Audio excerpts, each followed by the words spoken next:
So hey guys, welcome to another Warframe video, and today we're finally gonna take a look at the stances for the sword and shield weapons, so 11th Storm and final Harbinger. And let's start it off with 11th Storm, which is described as a stance with rapid attacks using sword and shield, and it has a V polarity which matches both Aachen Brunt and Sylvan Aegis. So the first combo is called Devouring Beast, and this is your standard button mash, and it starts off with 2 regular strikes followed by a strike that procs impact, and it ends with 1 more regular strike. The second combo is called Striking Thunder, and to execute this one you have to pause after the second attack. And it starts off with 2 separate regular strikes before the pause, and after the pause you will do 4 separate regular strikes. But this is where the combo gets exciting, so you will do a double strike that procs heat, and you will finish it off with a slam. The third combo is called Diamond Deus, and this one is really easy to do. Just hold the block button while mashing the melee button. And this one starts off with 2 separate regular strikes once again, but then you will do a strike that procs impact, which is followed by a regular strike and then a hexa strike. Now the hexa strike at the end is actually a shield throw that can hit 6 enemies or deal damage 6 times before it comes back to you. And the fourth and final combo is called Bide and Bleed, and to execute this one you have to hold the first attack. And this combo is pretty simple. It starts with 3 regular strikes and it ends with a slam, but it has a very nice dash forward, which gives you a nice amount of mobility. Now this stance drops from Eleventh, so you can only farm it in the Orokin Derelict Assassinate mission.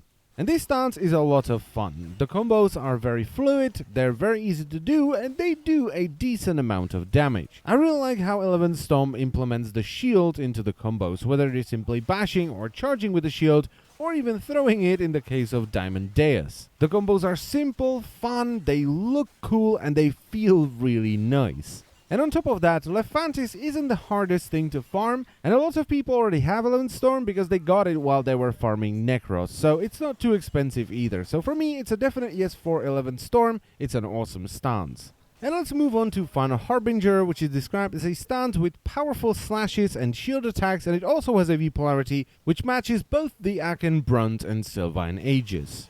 Now I'm gonna do the combo slightly differently because Wiki doesn't really have all the multipliers for this stance, alright? So the first combo is called Null Warning, and this is your standard button mash. The second combo is called Impending Battery, which has a pause after the second attack, and it has a heat proc at the end. The third combo is called Systemic Shred, and to execute this one you have to hold the block button while mashing the melee button. And the fourth and final combo is called Dark Light, and you have to hold the first attack to execute it. Now all the combos give you good mobility, but Dark Light just gives you ludicrous mobility. Just look at that, that is so cool.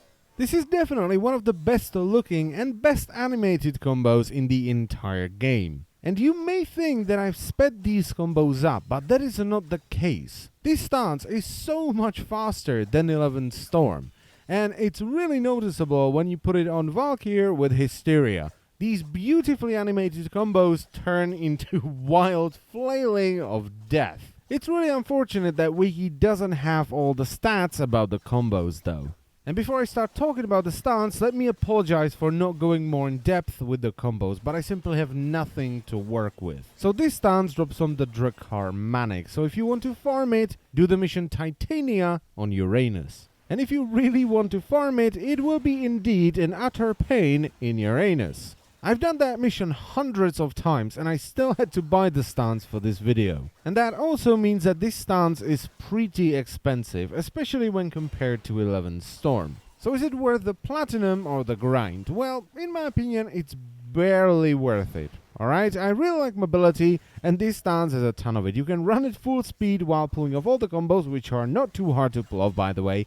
And the combos are beautiful, unless you put them on a Hysteria Valkyrie, in which case, as I've already said, they turn into wild flailing. I'm gonna say it like this, if I already knew what this stance plays like, and I didn't make YouTube videos, and I already had 11th Storm, I probably wouldn't buy it or push myself to farm it on Titania. That's probably the best way to say it. And that's pretty much it for the video, so I once again apologize for not going more in depth on the final Harbinger combos. I thank you very much for watching, and I will see you next time. Bye bye.